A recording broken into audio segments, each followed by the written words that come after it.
Muy bien, chicos, ¿cómo están? Buenas noches. Mi nombre es Diego Mejías. Soy actualmente uno de los coaches de IMEDIC, CEO, co-CEO también de la organización de IMEDIC, el cual es una pequeña academia en la cual se centra lo que es para la enseñanza de práctica básica y clínica para los estudiantes de medicina.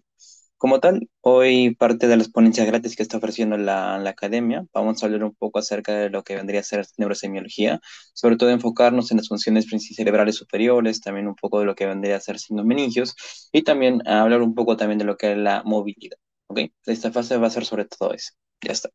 Acá tenemos un pequeño glosario de lo que se va a desarrollar el día de hoy y también darles algunos puntos importantes, ¿no? Tanto para lo que los exámenes que a veces tienen la facultad, rotación o incluso tal vez algunos datos que pueden medir en exámenes posteriores, ¿no? Ya sea, por ejemplo, de salud, que muchos seguramente próximamente lo podrán dar. Ya está.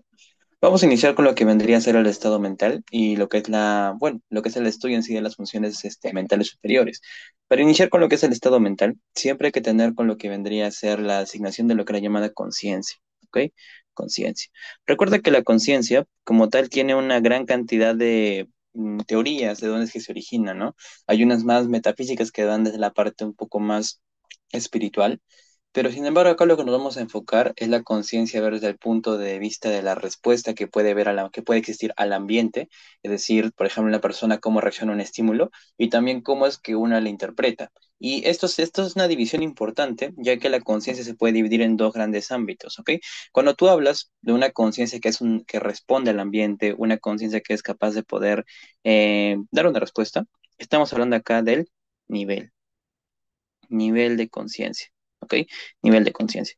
Ahora, cuando hablamos de nivel de conciencia y también la otra parte que no es respuesta, sino no más bien es una interpretación del medio, el cual vendría a ser el llamado contenido de la conciencia, contenido. Las estructuras anatómicas que están involucradas son distintas.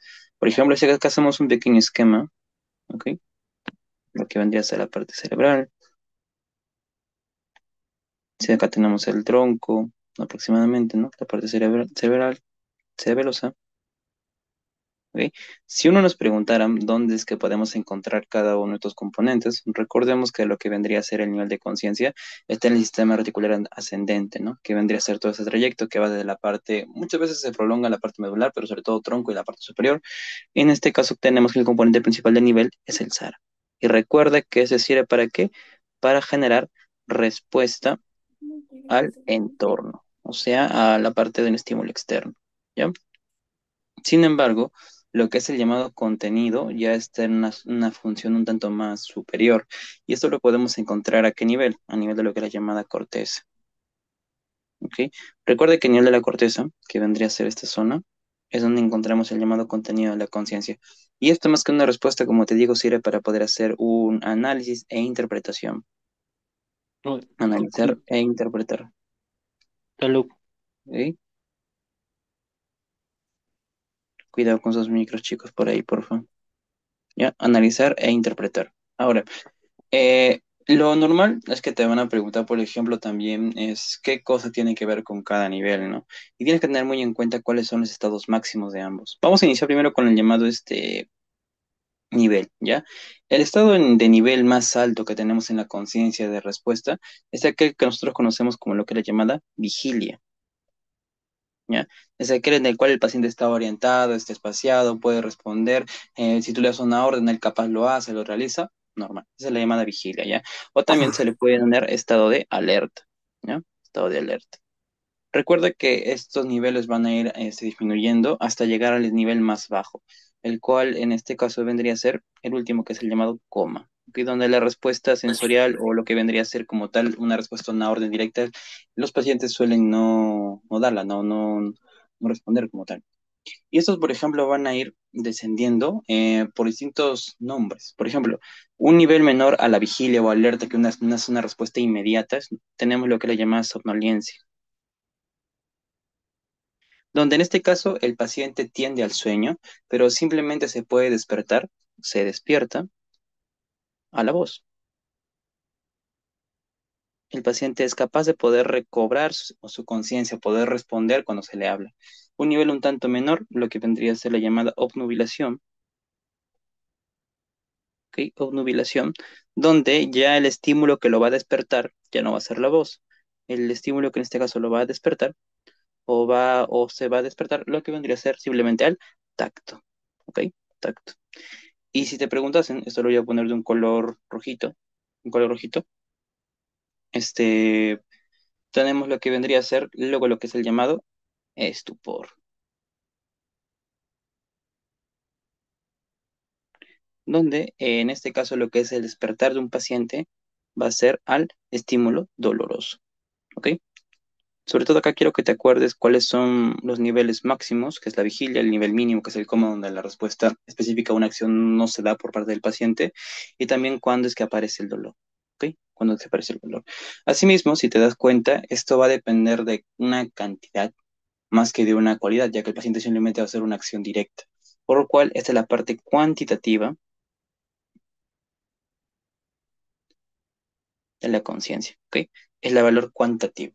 Ahora, si nosotros, por ejemplo, nos vamos a hacer la interpretación, ya no del nivel, o sea, de la respuesta, si más bien hablamos a un paciente en su análisis, hablamos qué tal nos está respondiendo, si es que realmente vemos que la corteza, ya sea por algún consumo de drogas, algún fallo estructural, tal vez ya no está hilando bien las neuronas en esa zona y nos da respuestas muchas veces inadecuadas, incorrectas o que no vienen mucho al caso. El estado más alto, a diferencia de lo que es el nivel, acá es el paciente que tiene una lucidez.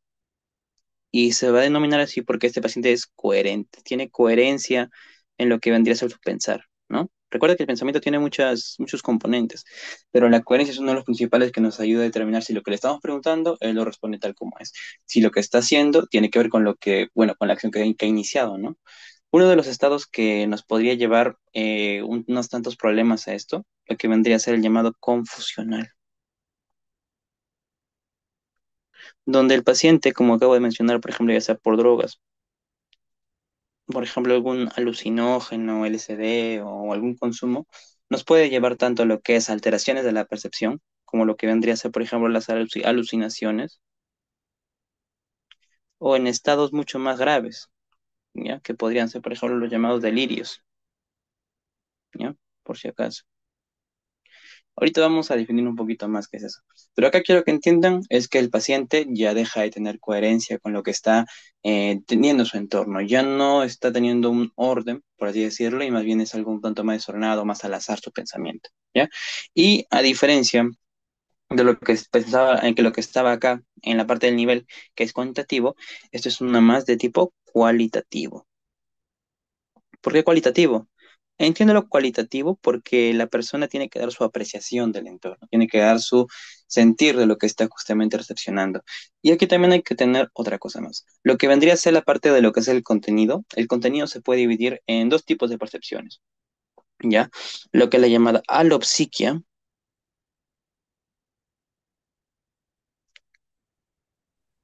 y la llamada autopsiquia. Si te preguntaran cuál es cuál, recuerda que autopsiquia es cuando la persona se puede identificar a sí misma, o sea, se identifica de manera personal. Sin embargo, lo que es la llamada alopsiquia es cuando la persona entiende su entorno, entiende lo que vendría a ser, por ejemplo, el tiempo y lo que es la parte del espacio, ¿ok? Espacio. Estas vendrían a ser a grandes rasgos lo que son las definiciones y las divisiones que vamos a tener dentro de lo que es el contenido como tal, el contenido. Ahora, vamos a ver acá unas pequeñas variaciones o alteraciones de lo que es la percepción, ¿ok? Lo que es una alteración perceptual, alteración de la percepción, que se puede dar a veces en los pacientes. Recuerda que aquí, por ejemplo, en la alteración de la percepción, vamos a tener los dos grandes, lo que es la llamada alucinación, como te mencioné más arriba, lo que es la llamada ilusión. Y es muy fácil poder diferenciarlo, mira. La única diferencia que podemos hacer acá, si hacemos un versus y lo comparamos, Siempre nosotros hacemos es de que proyectos más la mayores de OF. alucinación, Ah, no, no, disculpen, no, claro. disculpen. Ya. Lo que podemos acá, por ejemplo, hacer en la parte de lo que es la llamada alucinación va a depender de lo que es el estímulo, ¿ok?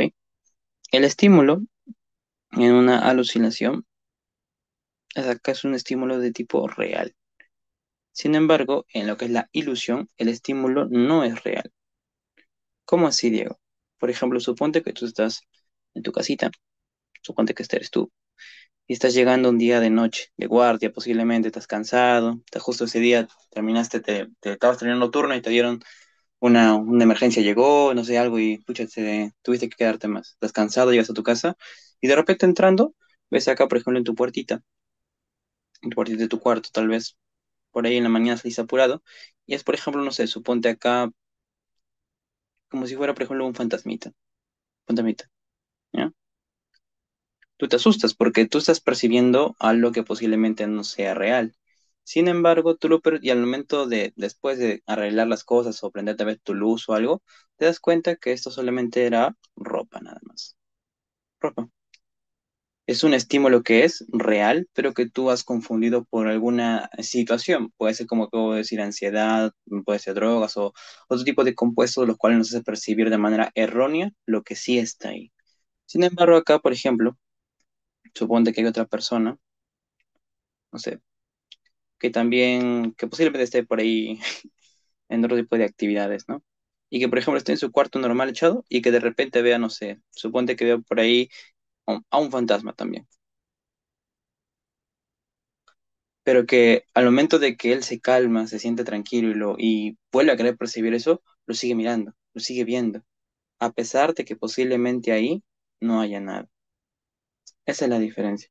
En la llamada alucinación, que es una confusión, se podría decir, de lo que realmente está, y la ilusión es como ver algo imaginativo, algo que realmente no está ahí. ¿Ok? El estado más grave de esto, ya cuando es una alteración de la percepción muy, pero muy grave, que ya tiene que ver con problemas cognitivos, ya problemas psiquiátricos incluso, es el llamado delirio. El delirio, chicos, es un tipo de pensamiento. Para empezar, el delirio es un pensamiento. Ya, pensamiento. Un pensamiento, pero ¿de qué tipo? Es un pensamiento errático, ¿ya? Que no es real o que él está equivocado. Y lo principal con los llamados delirios es que las personas que sufren de ellos tienen una creencia o una consistencia tan firme que sin importar la prueba que tú le pongas al frente, la persona nunca te va a hacer caso. Es por ello que sí sé que es un tipo de pensamiento o de conocimiento o de una creencia firme.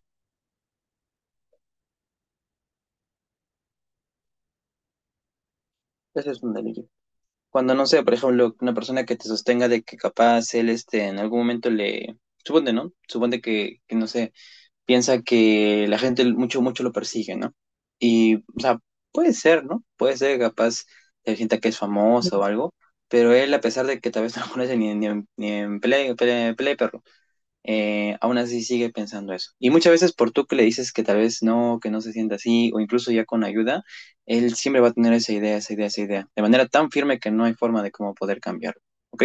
O tiene una idea que lo confunde mucho y no hay forma de cómo poder cambiar esta percepción que tiene, ¿ya? Esa es la facilidad. Y acá, por ejemplo, esto es algo sencillo, algo conceptual inicial para iniciar con la parte de la conciencia. Muy bien. Hay escalas para hacer la valoración de la conciencia. Acá la que he traído sobre todo es la escala que se usa en pacientes que, bueno, no están en pacientes que obviamente tienen lo que es una intubación, sino en pacientes, por ejemplo, que encontramos a veces en consultorio, en hospitalizaciones, lo que es la escala de coma de Glasgow. Y es importante, ¿no? Tanto su uso y conocimiento, ya que muchas veces en preguntas, por ejemplo, por ahí no sé si alguien ya ha ido revisando preguntas de salud, preguntas incluso de la facultad. Muchas veces la pregunta es, ¿cuánto de escala de Glasgow tiene el paciente? Y solamente así a secas, respondiendo a eso, es una pregunta más, una pregunta menos. Y vamos a ir, bien. Para comenzar, la coma de escala de Glasgow tiene lo que vendrían a ser tres parámetros, ¿ok? Lo que es la respuesta de tipo ocular, la respuesta de tipo verbal y la respuesta de tipo motora. Ahora, esta escala como tal tiene una puntuación, unos puntos, que es un puntaje máximo de 15 y un mínimo de 3, ¿ok? Un mínimo de 3. Para empezar, eso es lo que tienen que saber de manera base, ¿ya? Evalúa todos estos componentes y vamos a ir explicando uno por uno. Mira, cuando tú tienes una evaluación de forma ocular en el paciente, vamos a tener solamente 4 puntos. 4 es cuando al paciente tú vienes y lo ves con los ojos abiertos. 3 es cuando tú le ordenas a abrir los ojos y el paciente lo hace, ese sería 3. Si tú al paciente, por ejemplo, le generas dolor, que el dolor, por ejemplo, las zonas que tú vas a elegir para poder hacer esto pueden ser A ver, rojito. Sí, lo que Lo que es a es nivel de la mandíbula, por ejemplo. de los volantes, sí, Ujú. los juguetitos por su Lo beca, que, güey. No han venido acá a Sangara. lo que es, por ejemplo, la parte mandibular. Lo que es la región esternal también, por ejemplo. Incluso también en los pezones. Al momento de que tú le generas dolor al paciente en esas zonas, el paciente cuando te responde al dolor y abre sus ojos, eso es dos. Y si el paciente, a pesar de que tú le haces dolor y tú le haces doler o presionas las zonas dolorosas y no te responde, eso significa uno, ¿ok? Eso es lo que sí significa lo que es la parte ocular. En la parte verbal, en la parte verbal, chicos, es cuando el paciente, cuando tú le respondes, él, por ejemplo, te va a responder conforme, de manera correcta y también de manera adecuada, ¿ok? Con lo correcta y adecuada. Ahora, ¿qué quiero decir esto? Por ejemplo, tú le respondes su edad y te responde su edad. Le responde, por ejemplo, tú le preguntas, no sé, su nombre, él te responde su nombre. Le preguntas dónde están, él te dice dónde posiblemente están en un hospital, una posta, ¿no? Una persona que, por ejemplo, puede estar desorientada es aquella persona que capaz se responde de manera equivocada.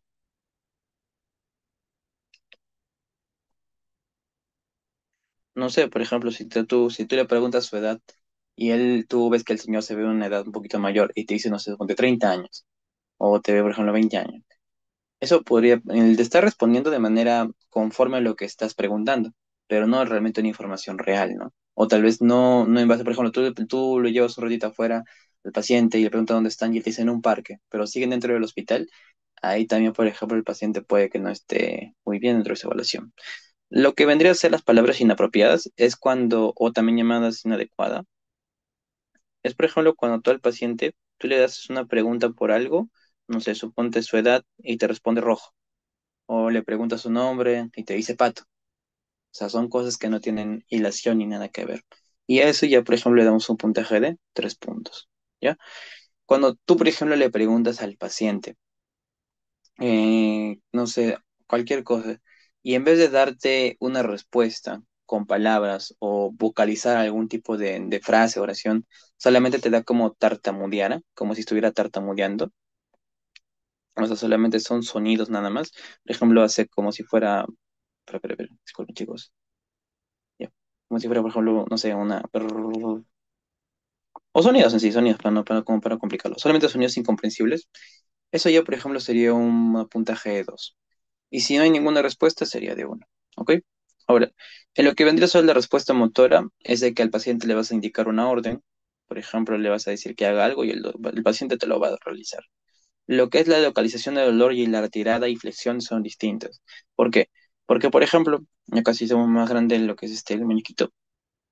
Si al paciente le hace doler en la zona external, el paciente lo que va a realizar es un movimiento de su mano para poder quitar dónde le están haciendo doler, ¿ok? Por eso se dice que es la localización del dolor. El paciente sabe dónde le estás haciendo doler. Lo que es el signo de retirada y flexión es que al paciente, por ejemplo, también le haces doler, pero el paciente no va a ir con la mano a querer sacártela. Simplemente como que se va a mover a un costado o tratar de alejar todo su cuerpo para poder irse, pero no de manera específica, sino como solamente trata de alejar su cuerpo de manera completa. Por eso a estos 4 puntos también se le va a llamar de retirada y flexión. ¿Ya? Muy bien.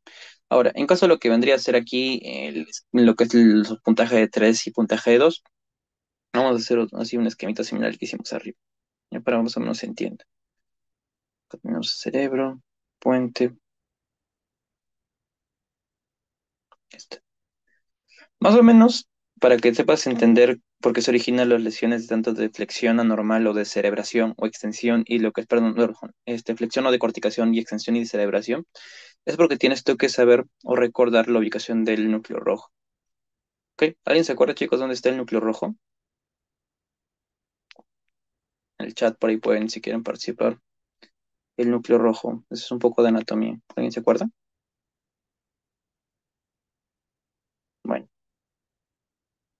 Eh, para que lo recuerden, el núcleo rojo recuerden que tiene una ubicación a nivel del mesencéfalo, ¿ya?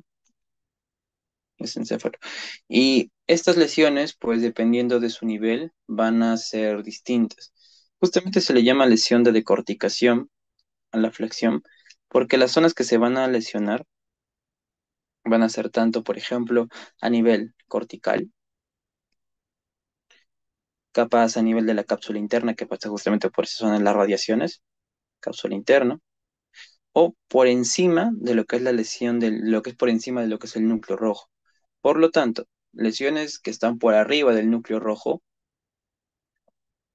te llevan a una llamada flexión anormal. ¿Y por qué razón?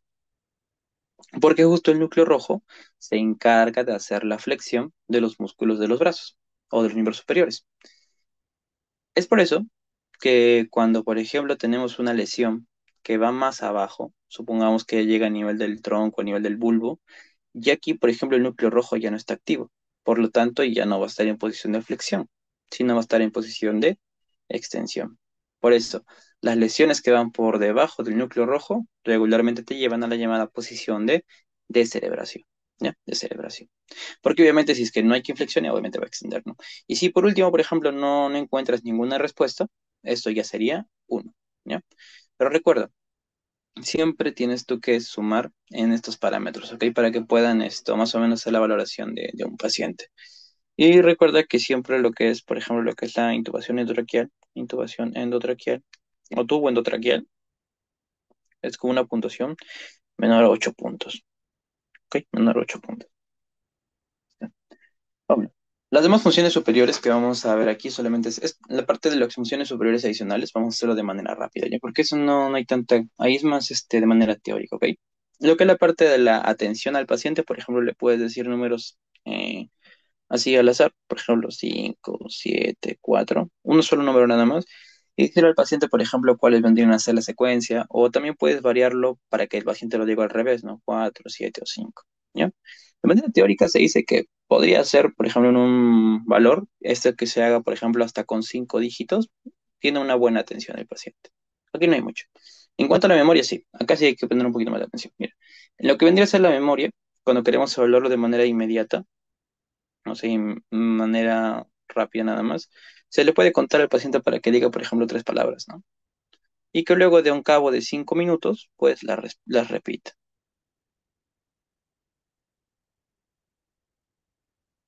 ¿no?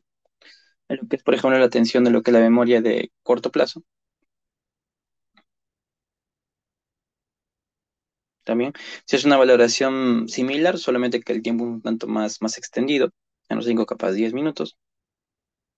Y si quieres, por ejemplo, hacer lo que es un largo plazo, acá el paciente lo que tienes que hacer es para que haga una valoración de conocimiento general, por ejemplo, el nombre de la ciudad, tal vez no sé si hay alguna festividad que te lo mencione, o tal vez el nombre de sus padres, trabajo, algo de manera general lo que todos podemos saber. ¿Ok? Como digo, esto, chicos, es más de memoria, es algo teórico, se podría decir, ¿no? En cuanto del cálculo, acá recuerda que se puede aplicar lo que es la interpretación de series numéricas. Hay ¿cómo se llama? Hay acá lo que se llama la suma de los treces, o sea, el paciente, por ejemplo, perdón, la resta de los siete, donde el paciente hace es que comience desde el 100 y reste 7 7 7 7. Pero se ve que esto es muy complicado, ¿no? Por lo cual, en vez de en sucesiones, puede solamente evaluar operaciones matemáticas simples, que también se puede operar, se puede evaluar de esa manera al paciente. En lo que es el pensamiento abstracto, por ejemplo, lo que es el análisis interpretativo, o sea, por ejemplo, que analice algún refrán, analizar e interpretar,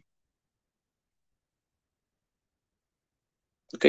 Algún refrán, alguna historia que tal vez pueda compartir con el paciente. Y luego lo que vendría a ser la parte de las reconocimientos, lo que son las nocias, ¿ok? Tanto de lo que es las nocias de las personas, colores, formas o ruidos, sonidos. En este caso, por ejemplo, se puede usar con fotografías de personas que sean famosas, ¿no? Como digo, esto es muy teórico ya, porque en la práctica casi no se usa, pero a veces por ahí pueden que hay una pregunta un tanto más esquiza, ¿ya? Si es que en qué tiene que ver con esto, con estas operaciones. Sin embargo, algo que se puede utilizar y que es mucho más práctico también para la práctica, es usar lo que es el llamado Mini-Mental Test. El Mini-Mental Test también es un test que tiene varios parámetros que te evalúan todo lo que te acabo de mencionar y que tiene una puntuación, eso es importante, de 30 puntos, ¿ok? 30 como máximo, como máximo. ¿ok?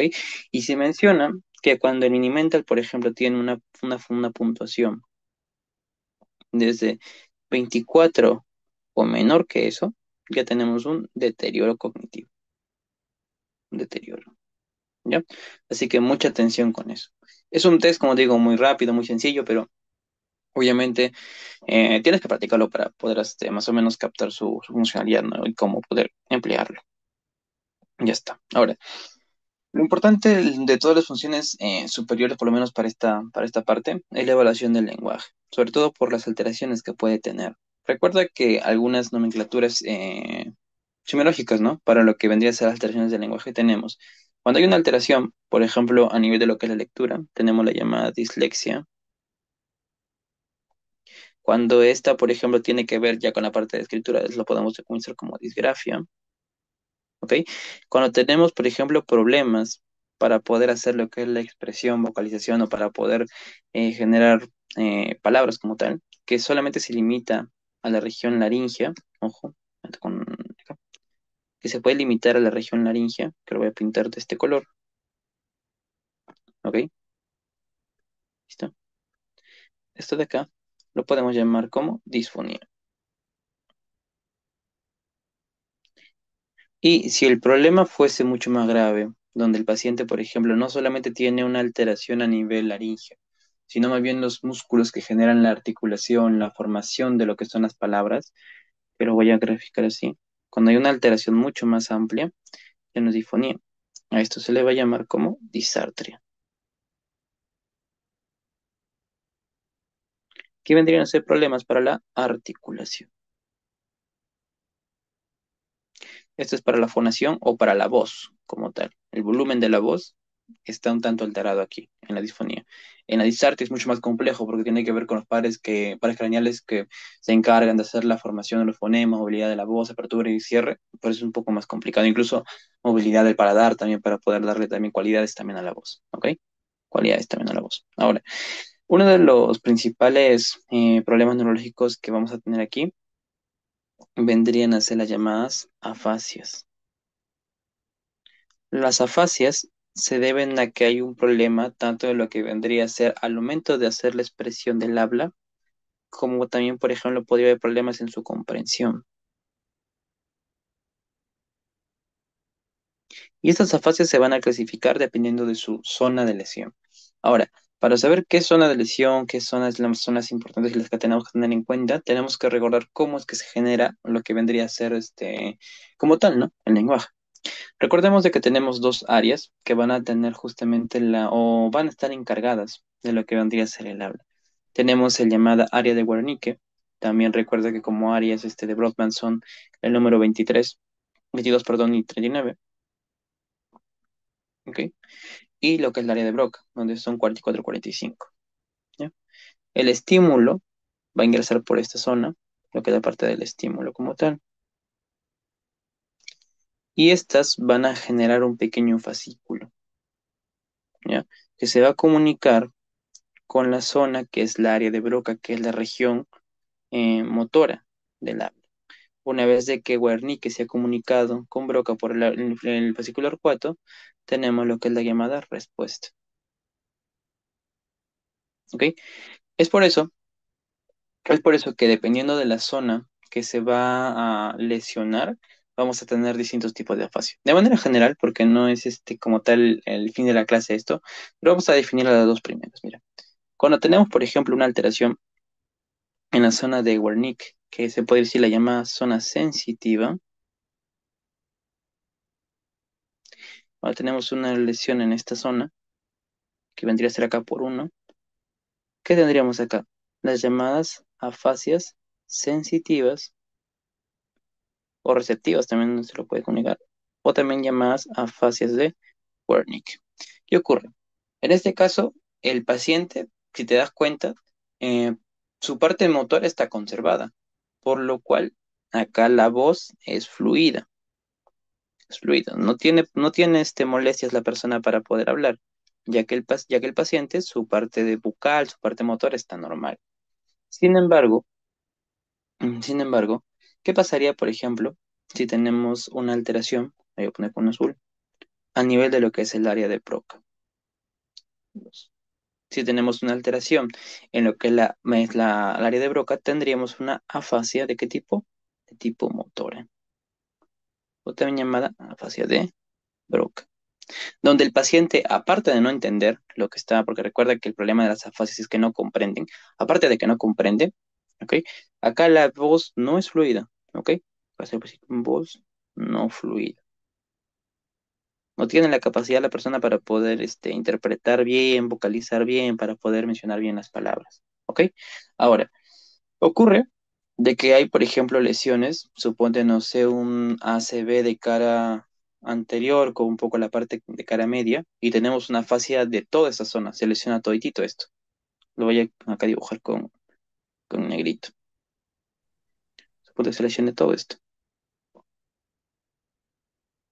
Cuando hay ese tipo de lesiones y justamente va a hacer que el paciente no comprenda y tampoco movilice bien su voz, a eso se le va a denominar como una afasia global. Global. Muy bien. Ahora, resulta que también, por ejemplo, chicos, no sé si se acordarán cuando tenemos, por ejemplo, el arco reflejo a nivel medular de la médula espinal. Cuando teníamos, por ejemplo, que ingresaba, suponte un estímulo, ingresaba al asta posterior, que en este caso representa la área de Wernicke, luego ahí nada más había una interneurona y luego había una respuesta, ¿no? Motora por la asta anterior, ya. Acá también pasa algo similar. Del área de Wernicke muchas veces van a la parte de la corteza para rápidamente generar conceptos.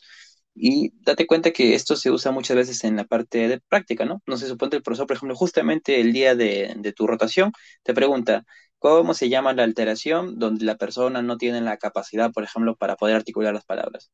Y tú te acuerdas rapidito, me dijeron que eso se llamaba disartria. Y tú interpretas y le respondes rápido, disartria. Te das cuenta, es algo más autónomo, más rápido. Algo así ocurre acá. Pero ¿qué ocurre?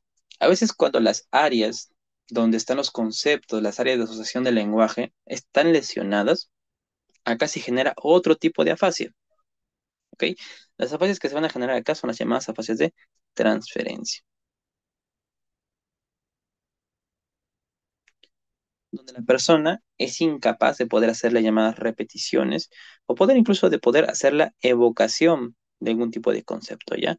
Por eso digo, como acá selecciona la zona que nos permite responder de manera rápida, de manera autónoma, de evocar conceptos, la perdemos, el paciente no tiene la capacidad de poder repetirlo, ¿ya? Sin embargo, acá date cuenta que en algunos de estos tipos de fase sensitiva y motora, porque hay subtipos, cuando hay subtipos, sí se puede conservar. Pero acá, cuando se lesionan las áreas corticales, ojo que estas son vías corticales que van a la corteza cerebral, se lesionan,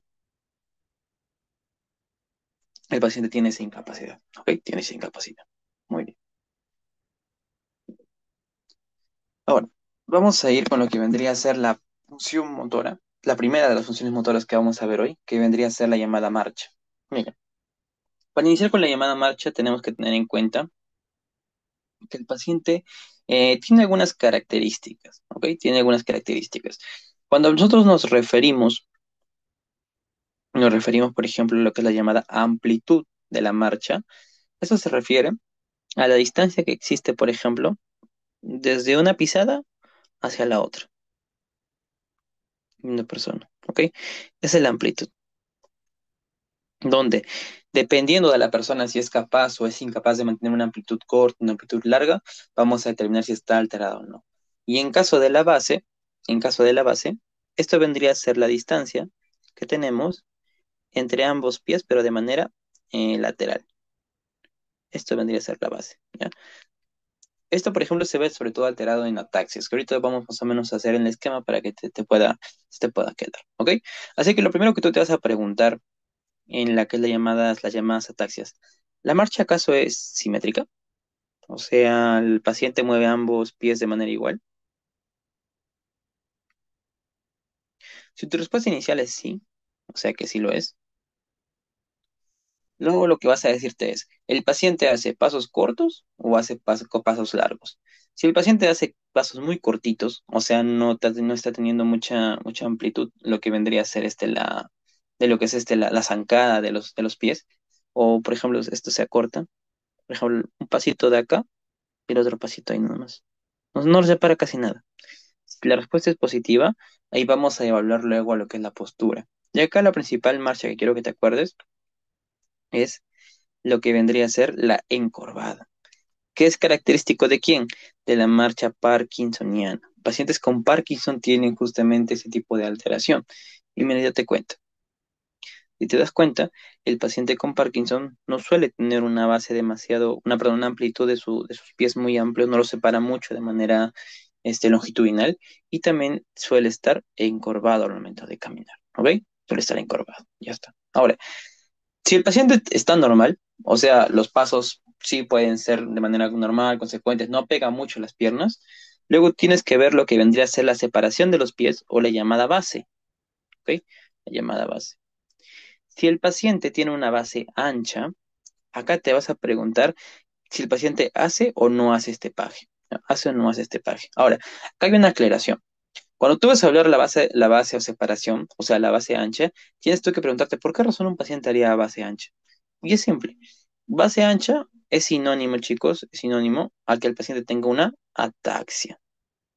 Ataxia. No sé si ustedes se acuerdan, los tramoyistas me parece que es aquellos, por ejemplo, que en los circos iban arriba, no se acuerda que iban cruzando una línea y muchas veces llevaban como una barra, ¿no? Bien grande. ¿Alguno de ustedes nunca se ha preguntado por qué razón llevaban esa barra grande? La funcionalidad de esa barra era poder aumentar el área para que de esa manera les pueda dar un poco más de equilibrio. Y de esa manera, pues no se terminen cayendo, ¿no? Acá pasa algo igual.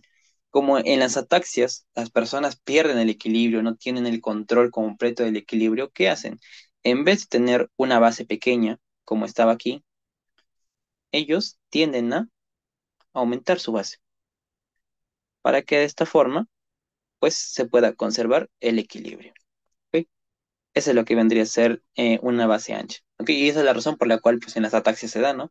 Para que la persona que no mantiene el equilibrio, pues no lo pierda y no se caiga. ¿Ya? No se caiga.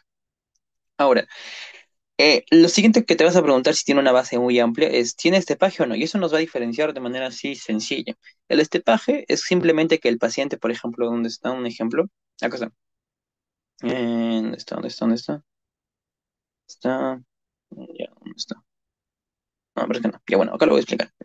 Regularmente el paciente, cuando tú caminas, primero vas a inclinar la punta del zapato, ¿no? Aquí, ¿no? Es lo normal, se podría decir lo normal. Sin embargo, acá el paciente hace de manera brusca un movimiento para que primero, en este paje, ¿ah? Que primero caiga el talón. Y después de esto, recién puede ir la punta. Eso es el estepaje. Y esto, por ejemplo, nos va a diferenciar una ataxia tipo sensorial de una ataxia tipo cerebelosa, ¿ok? Es la forma en cómo tú vas a saber diferenciar entre ambos tipos, ¿ya? De marchas atáxicas, ¿ya? Y justamente son acá, tanto lo que es la parte cerebelar como también la parte de la atáxica sensitiva, ¿ya? Sensitiva. Y es un golpe rudo que da el paciente hacia abajo con el talón, ¿ok? Acá lo voy a poner, espérate, que cae con el talón,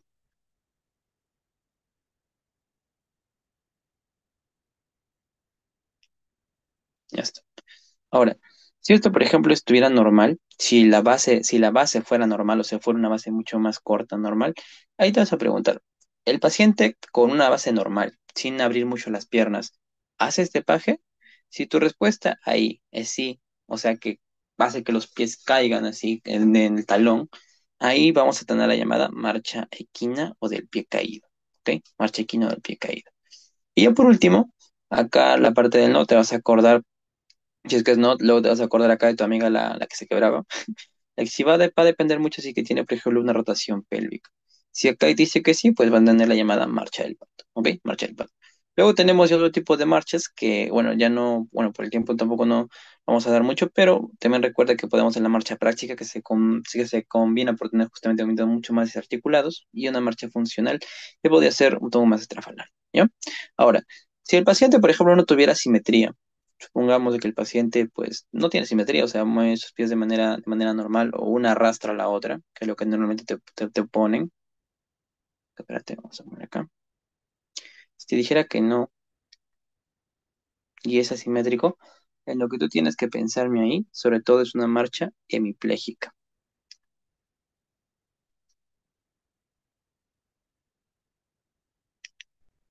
hemipléjica, ¿ya? Y recuerda, mira todo lo que te estoy subrayando. Las marchas hemipléjicas, la distinción entre una marcha táxica y otra, la forma de cómo encontrar una marcha parkinsoniana, son regularmente unas marchas que son muy preguntadas en los exámenes, a veces tanto en rotaciones como también en exámenes escritos, ¿no? Que a veces pueden tomar las universidades, ¿ok? Y acá también te dejé unas cuantas descripciones generales de algunos de los libros también para que puedas describir un poco más lo que es las marchas, ¿ya? Pero ese esquema general en sí nos puede ayudar a poder diferenciar, ¿no? ¿Qué marchas hay o qué marchas existen? Y ya está. Ahora, luego de eso, vamos a hacer la valoración de la siguiente función motora que también tenemos. En este caso vamos a valorar lo que es la llamada fuerza, ¿ok? La valoración de la fuerza se va a dar en una escala que tiene 6 grados, ¿ok? Que tiene 6 grados. Esto fue una pregunta hace tiempo, ¿ah? De algún examen. Una escala que cuesta de 6 grados. La llamada escala MRC, ¿ya? MRC. No te vayas a confundir, por favor, no te vayas a confundir con la otra escala que es la llamada MMRC, que esto no te valora fuerza, nada neurológico, te valora lo que es la llamada disnea respiratoria. No te vayas a confundir. l- sin la M al inicio, ¿ok? La escala MRC consta de 6 grados, ¿ok? El primero es una escala donde el paciente pues no tiene ningún tipo de contracción, o sea, por más que tú le digas que mueve el miembro, no tiene nada, no tiene ningún tipo de movimiento. El grado uno es cuando se pueden ver contracciones tanto visibles, o sea, el músculo, por ejemplo, como que intenta contraerse, aumentar el volumen para contraer el miembro, o también palpables, que al momento de tocar puedes tú notar, por ejemplo, cómo es que las fibras musculares se están moviendo. ¿Ok? El número dos es cuando, por ejemplo, el paciente, sin que tú hagas ninguna presión, por ejemplo, si acá está la mano del paciente, suponiendo que es una mano, ¿no? Simplemente la eleva, ¿ok? La eleva o tiene, por ejemplo, un punto de apoyo acá donde tú haces que el paciente, por ejemplo, pueda poder elevar. El grado 3 es cuando el paciente sin apoyo ya lo mueve su brazo de manera normal, ¿ok? Pero sin ninguna resistencia. El grado 4 se subdivide a su vez en algunos subgrados, pero lo principal acá quiero que te acuerdes es que, por ejemplo, al momento de que tú como doctor, como médico, le pones un peso, incluso puede ser la propia mano del doctor como un contrapeso, y el paciente tiene la capacidad para poder moverla, es un grado 4. Y la fuerza normal es que incluso con el peso, sin el peso, con gravedad, sin gravedad, la mueve. Tiene un movimiento amplio, un movimiento normal, ¿ok? Que tiene en toda su amplitud, que es un movimiento de tipo amplio. Muy bien. Acá las dos principales alteraciones que quiero que recuerdes, que es una distinción, es entre lo que vendría a ser una plejía y una paresia. Recuerda que tú vas a hablarme de una paresia,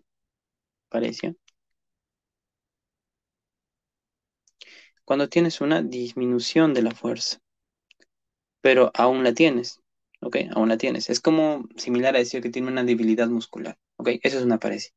Cuando tú me estás hablando de una plejía, es cuando definitivamente el paciente no tiene lo que vendría a ser la fuerza, ¿ok?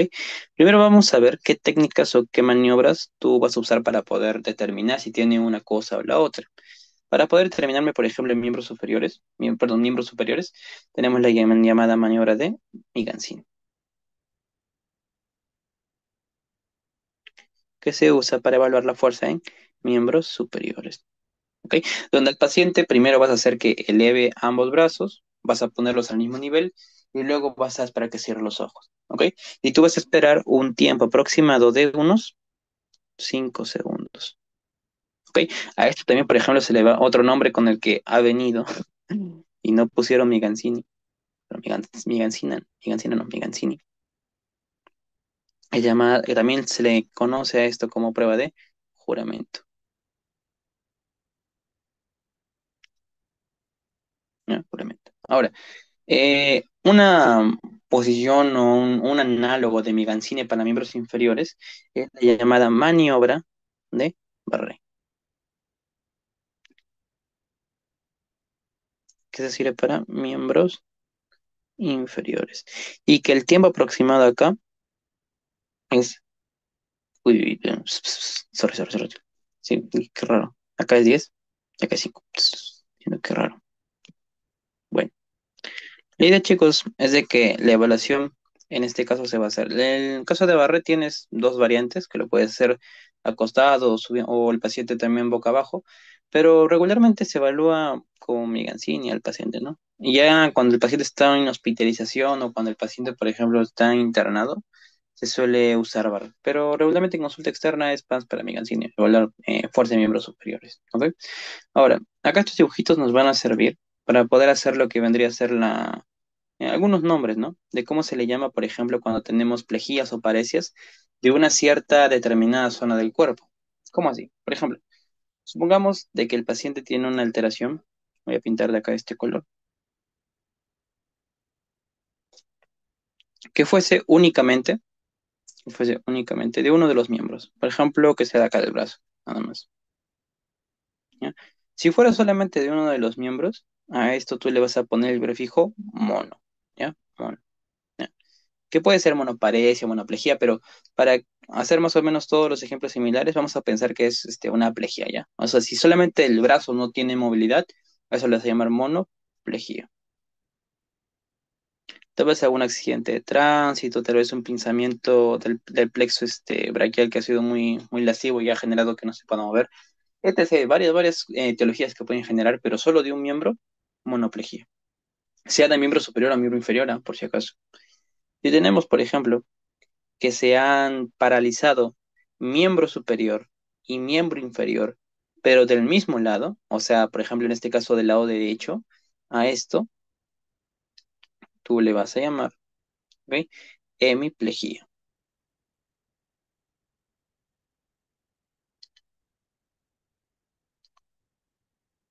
¿Ya? Hemiplejía. Yes. Ahora, cuando al paciente, por ejemplo, se ha generado una lesión, suponte, ¿no? En miembros inferiores, no sé, recuerdo, por ejemplo, algunas veces como Julian Barrett te generan hemiparesias desde los pies hacia arriba, que podría ser un ejemplo de miembros inferiores, nada más. Acá tú le vas a llamar paraplejía.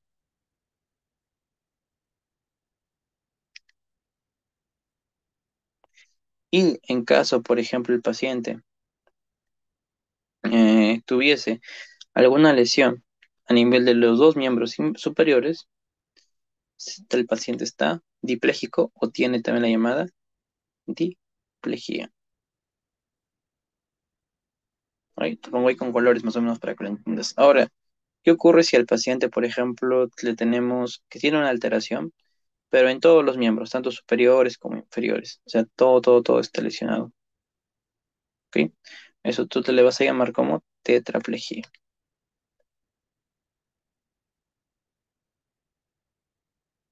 Ahorita nada más son conceptos, nada más, porque ya la localización de la lesión, si es cortical, subcortical, si está a nivel del tálamo, por encima de la decusación, por debajo de la decusación, todavía eso se verá un poco después. Pero de momento solamente con que me sepan identificar qué pasa cuando los dos miembros superiores están lesionados, cuando dos miembros inferiores están lesionados y todo está lesionado, cómo es el nombre que se le va a dar, ¿ok? Para poder por lo menos tener un entendimiento general de esto, ¿ya? Ya está. Ahora, la siguiente función que se le va a dar es la evaluación del tono muscular y una prueba que es muy importante para hacer la evaluación de la misma, ¿ok? Para esto hay que hacer una pequeña explicación. Mira, tú te debes acordar que a nivel de lo que es el uso muscular o uso neuromuscular, tenemos justamente unas pequeñas neuronas o terminaciones que van a llevar a la asta posterior y estas van a reactivar algunas neuronas, sobre todo lo que es la neurona interna de Renshaw, ¿ok? Que es un inhibitorio, para que de esta manera pues pueda generar una pequeña contracción. No una contracción completa, sino una pequeña contracción. Y como este sistema está constantemente activo, es que al paciente tú le vas a encontrar con un estado de semicontracción. Semicontracción. ¿Ya? Ahora, esta semicontracción es lo que le da la tonalidad o el tono a los músculos. Es lo que le da, por ejemplo, su estado más regordete, su estado más voluminoso, es justamente este sistema que estoy acá hablando, el cual depende de uso neuromuscular al ganglio, hasta posterior, luego hasta anterior por las interneuronas, luego al motoneuronas alfa y se genera una semicontracción. ¿ok? Una semicontracción, ya está. Ahora, eh, una prueba que nos sirve para hacer la evaluación de la motilidad, pero sobre todo para poder haber también evaluación también de lo que son la coordinación, la coordinación,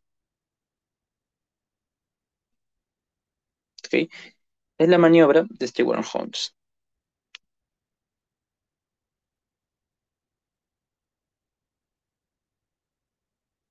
Esta maniobra seguramente ya la debes conocer, en donde al paciente, pues más o menos durante un periodo de unos 10-15 segundos, tú vas a retener al brazo del paciente, donde el paciente va a intentar apegar este brazo hasta su cuerpo y tú lo vas a retener.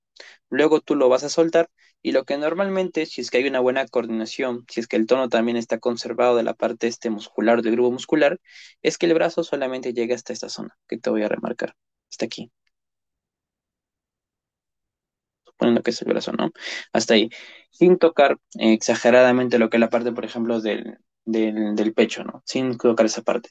Si el brazo por ejemplo, llegara directamente hacia acá, hasta el pecho, como si fuese un golpe duro ahí, te podríamos hablar en este caso que tendría una alteración en la parte de coordinación, alteración cerebral, y se tendrían que hacer otras exploraciones adicionales, ¿ok?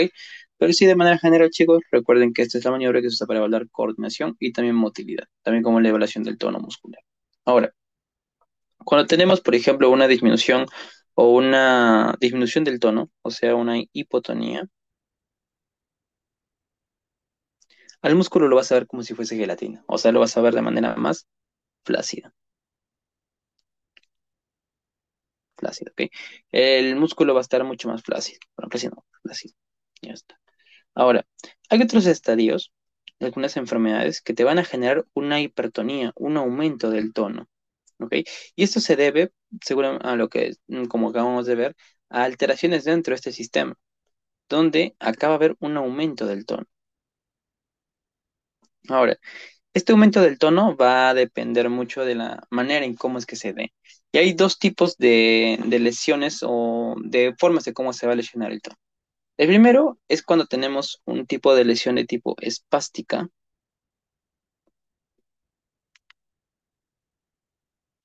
donde en este caso el tono aumenta de manera gradual.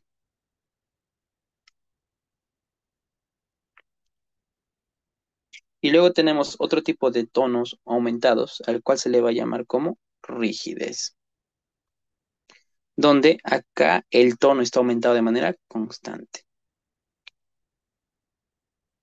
Constante.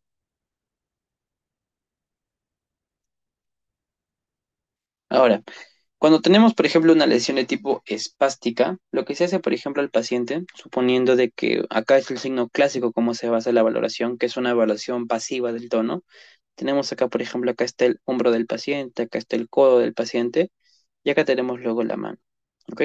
Lo que tú vas a hacer, vas a hacer la evaluación, acá vas a poner tu mano de apoyo, y vas a hacer como un tipo de movimiento de vaivén, para que el brazo se mueva en esta dirección y en esta dirección. Y te vas a dar cuenta que entre tú más estés moviendo esto, lo que vendría a ser la movilidad, entre más estés moviendo lo que es el brazo, va a aumentar la rigidez, va a aumentar lo que es la espasticidad, va a hacerse mucho más duro. Y a este signo, cuando hacemos esta evaluación, se le llama como signo de la navaja. Sí, signo de la navaja. Si te preguntaran, por ejemplo, que es una lesión de qué vía, sobre todo es una vía de tipo piramidal, vía piramidal. Trastornos, por ejemplo, de motoneurona superior pueden generarte ese tipo de afectaciones, ¿ok? No sé, tú ponte una alteración, lesión del tracto corticoespinal, corticoespinal, por ejemplo, descendente, disculpa, podría estar afectado en este caso, ¿no? Podría estar afectado. Ya está. Ahora, en la rigidez es que al momento de hacer esta misma evaluación, y al momento de hacer esta misma evaluación, acá el paciente suele tener en todo momento, sigue su rigidez de manera constante, pero hay una diferencia. ¿Cuál es la diferencia? La diferencia es que tenemos dos signos semiológicos importantes. El signo de tubo de plomo y un signo muy conocido, el signo de la rueda dentada. Es importante, chicos, este último, ya que es un signo clásico de una lesión extrapiramidal. Y si han estado atentos, es justamente esa enfermedad, es una enfermedad en la cual el paciente tiene pasos muy cortos y está encorvado. No sé si por ahí alguien se acuerda. Esta lesión es justamente de qué tipo de enfermedad, del llamado Parkinson. ¿Y cómo se diferencia Diego, este signo? Pues es sencillo. El tubo de plomo es que durante todo el movimiento el brazo tiene una tal rigidez o está tan pero tan endurecido para poder moverse que es complicado. Es como si tú estuvieras intentando doblar un tubo de ese material, pues no de plomo. Te vas a dar cuenta que es muy duro. Sin embargo, el signo de la rueda dentada es que hay momentos en los cuales el movimiento es continuo, como si fueran los dientecitos, y hay otros en los que el movimiento se hace más, más duro, como si fuera la parte superior del engranaje, ¿no? Por eso de la rueda dentada. Pero sobre todo, este último, signo de la rueda dentada, es cuando tenemos el llamado signo extrapiramidal, o no, afectación extrapiramidal, sobre todo lo que es el Parkinson, ¿ya? Como digo, es de manera teórica para poder aprender esta parte, ¿ok? Muy bien, listo. Ahora, otras funciones motor importantes, lo que es la parte de las taxias. Ya vimos una de coordinación, que era Stewart Holmes, que también tiene que ver mucho con la función cerebelar para poder coordinar que el movimiento no vaya más allá del que debería. Ojo, que el cerebelo también tiene que ver mucho con eso. Pero otro que vendría a ser la llamada, el denominado test de Romberg, ¿ok? El test de Romberg, por si acaso, nos va a medir aparte también de lo que es lo que es en sí como tal, es la llamada coordinación. Pero sobre todo la coordinación de tipo estática, ¿ok? Ahora, ¿qué vamos a hacer? ¿Cómo vamos a valorar un test de Romberg? Mira. En primer instante, al paciente le vamos a colocar con los ojos bien abiertos y los pies juntos durante un periodo aproximadamente de unos 30 segundos. ¿Qué 30 segundos? Si nosotros, por ejemplo, vemos que el paciente se mantiene de pie, o sea, el paciente, por ejemplo, no se cae, luego hacemos que el paciente cierre los ojos.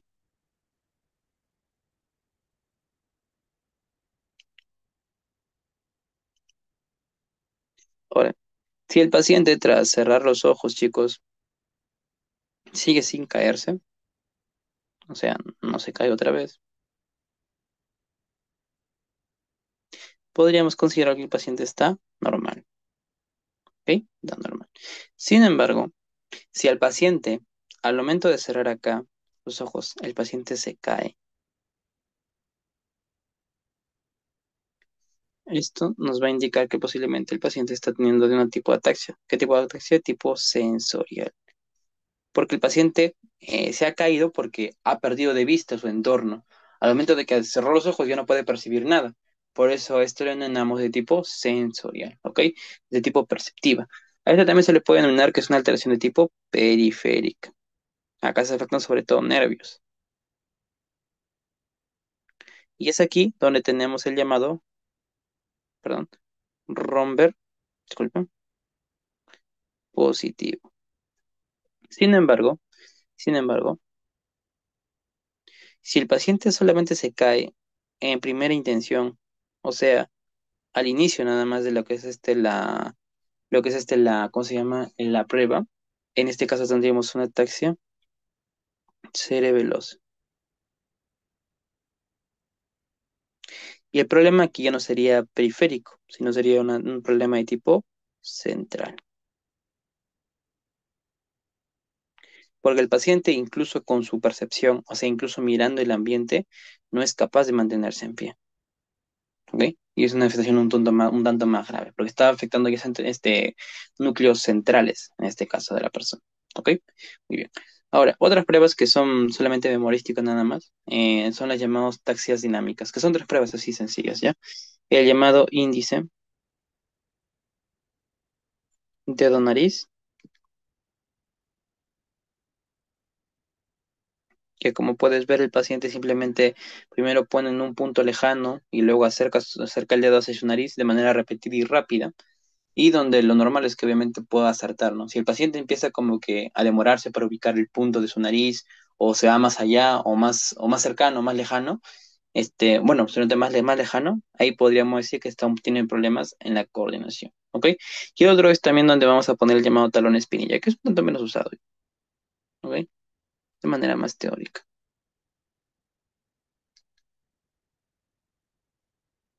¿ya? Donde en este caso lo que es la parte del talón lo va a poner desde el recubrimiento inferior del pie, perdón, desde la parte del malleolar del pie y luego va a ir ascendiendo, ¿ok? Por toda la porción anterior de la pierna, ¿ok? Toda la porción anterior de la pierna. Luego la otra tenemos también lo que es coordinación de los llamados movimientos alternantes,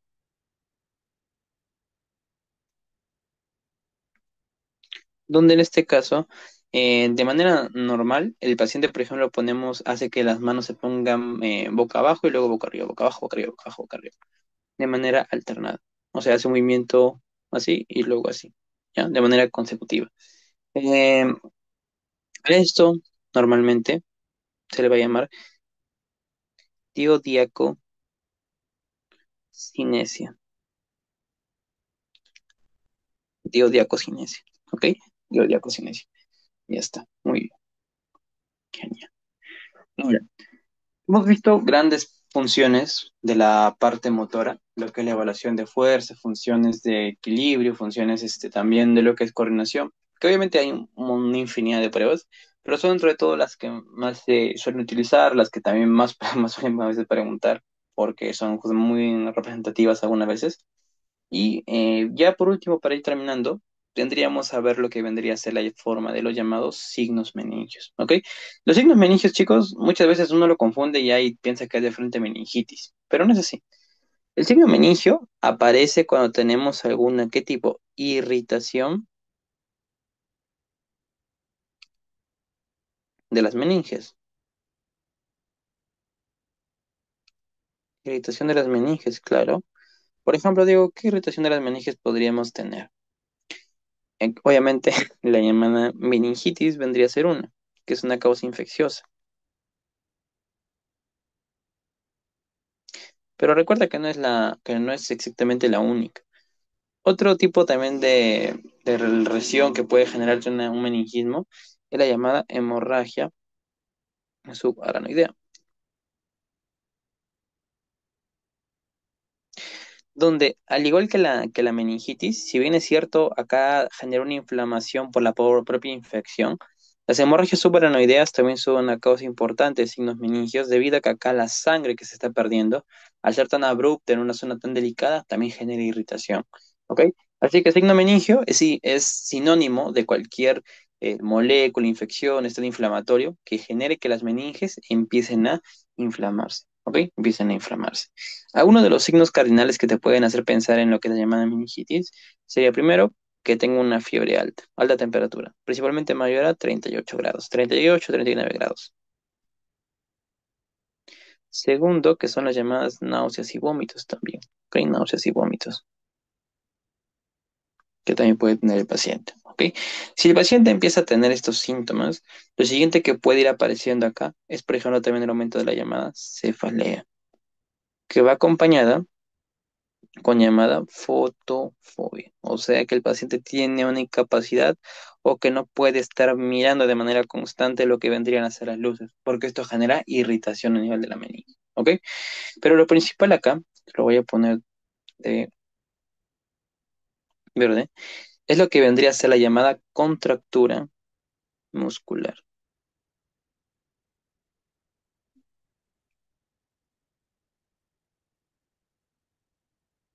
¿Qué ocurre aquí con la contracturación muscular? Ocurre que el paciente comienza a tener zonas o regiones de lesión debido a que hay posiciones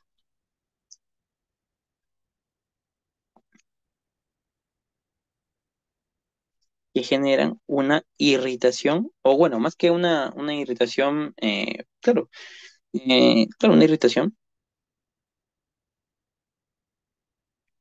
una irritación adicional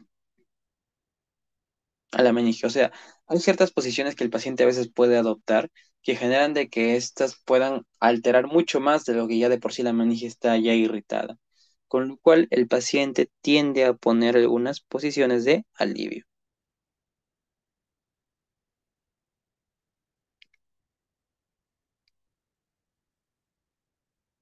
ejemplos clásicos de estos, unos dos signos meningios más representativos, lo cual es el signo de Kerning y el signo de Brunzinski. ¿Cómo es el signo de Kerning? Mira, el signo de Kerning se evalúa cada una de los pies en sí como tal y se genera su elevación. De manera normal, una persona podría elevar sus piernas sin necesidad de flexionar lo que es la rodilla, ¿no? Y podría incluso elevarlo lo más que se pueda. Algunos decían 70 grados por ahí, pero lo importante acá es que lo mantienen la pierna así, de manera recta. Eso es lo normal.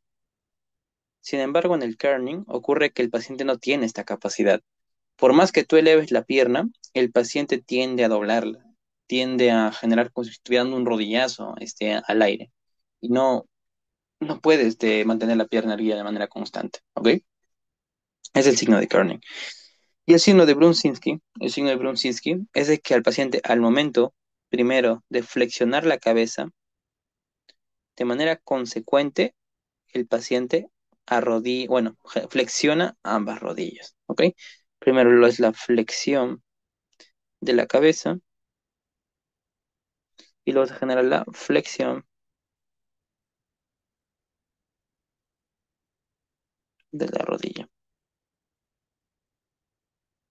Una forma en la cual, por ejemplo, yo personalmente lo aprendí o creé una propia mnemotecnia era como Kerning usaba las piernas, pues era que Kerning patea y Brunzinski cabecea, ¿ok? Por cómo es que inicia la exploración. Recuerda, Kerning patea porque eleva las piernas y luego como que hace un rodillazo, y Brunzinski cabecea porque primero evalúas lo que es la parte de la nuca y genera la flexión de ambas piernas, ¿ok? Ya está, ya está. Ya está. Muy bien, chicos.